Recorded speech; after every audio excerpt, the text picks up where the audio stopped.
చేసుకోండి.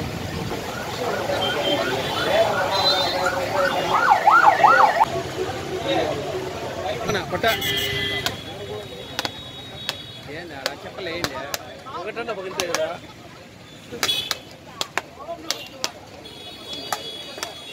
ఇప్పుడు నిలబడుకొని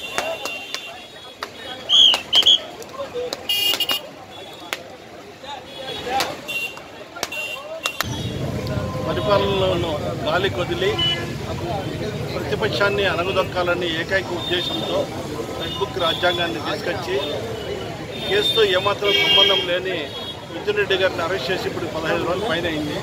ఈ అక్రమ అరెస్టును మేము తీవ్రంగా ఖండిస్తున్నాం. ఆయన త్వరగా విడుదల చేయాలి, న్యాయాన్ని రక్షించాలని చట్టం తన పని తను చేసుకుపోతుంది. కానీ చట్టాన్ని కూడా గుప్పెట్లో పెట్టుకొని ఈరోజు రెడ్ బుక్ రాజ్యాంగంగానే దుర్మార్గమైన పరిపాలన కొనసాగిస్తున్నారు చంద్రబాబు నాయుడు గారు. దాన్ని మేము తీవ్రంగా ఖండిస్తున్నాం. ఈరోజు శ్రావణ సోమవారం చాలా మంచి రోజు. ప్రతి ఒక్కరూ వచ్చేదను శివాలయం దగ్గరికి వచ్చేసి వాళ్ళ మనసులో ఉండే కోరికలు తీసుకొని వాళ్ళకి కావాల్సిన అడిగి పోతూ ఉంటారు. ప్రతి ఒక్కరు ఇక్కడ భక్త శ్రేణులందరూ ప్రతి ఒక్కరూ వచ్చేసి ఈ దేవాలయానికి వచ్చేసను వాళ్ళ కోరికలు తీర్చుకోవడానికి వచ్చినారు. అదేవిధంగా మేము కూడా మా ప్రియతమ ఎంపీ మిథున్ రెడ్డి గారికి బెయిల్ రావాలని చెప్పి వైఎస్ఆర్సీపీ శ్రేణులంతా మన దేశాధిపతి పార్టీ సార్ ఆధ్వర్యంలో ప్రతి ఒక్కరూ మేము ఇక్కడ జమ కావడం జరిగింది.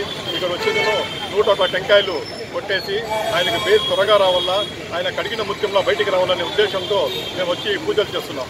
యాక్చువల్లీ నిరసన కార్యక్రమాలు మేము చేసేదానికి ఏం చేసేదానికి కూడా చేస్తూ మాకు పర్మిషన్ ఏమీ దొరకడం లేదు. అదే లాస్ట్ మేము అంబేద్కర్ విగ్రహానికి అర్జీ ఇస్తామంటే కూడా మాకేమీ పర్మిషన్ దొరకల పోలీస్ డిపార్ట్మెంట్ నుండి 144 సెక్షన్ ఉంది అని చెప్పి. కాబట్టి మేము దానికంటే మంచి దారి ఆ దేవుని సన్నిధిలో వచ్చేసి ఆ దేవుని దగ్గర కోరుకుంటాము. న్యాయ పోరాటం మేము చేస్తున్నాము. దేవుడు మా సహకారాలు ఖచ్చితంగా మా మీద ఉంటాడనే నమ్మకంతో మేము ఖచ్చితంగా ఇక్కడికి వచ్చినాము. ఆ దేవుడు ఖచ్చితంగా మనకు మేలు చేస్తాడు. మన ప్రియతమ ఎంపీ గారు ఏ తప్పు చేయకుండా అనవసరంగా ఆయనకు కేవలం ఆయన రైజ్ అవుతున్నాడు.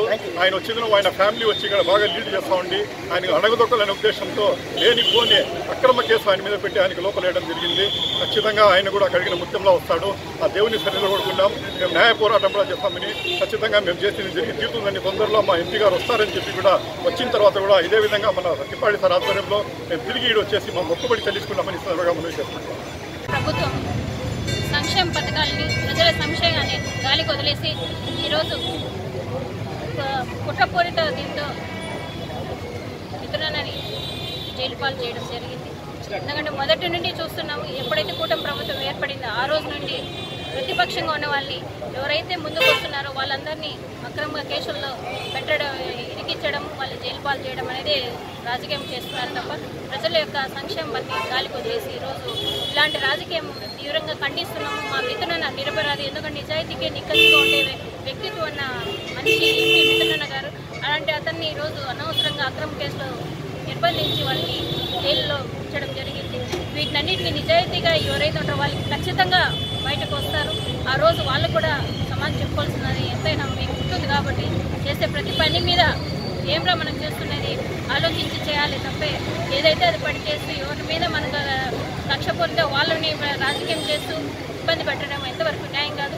మా మిత్రులను ఖచ్చితంగా నిరపరాధిగా బయటకు రావాలని ఈరోజు సీటీఎం రోడ్లోనే ఉంటున్నాం. మంజునాథ టెంపుల్లో మంచిపాటి సార్ అన్న గారు, వైసీపీ కేడర్ మొత్తం, కౌన్సిలర్లు మొత్తం అందరము మేము ఈరోజు దేవుడిని వేడుకోవడం జరిగింది.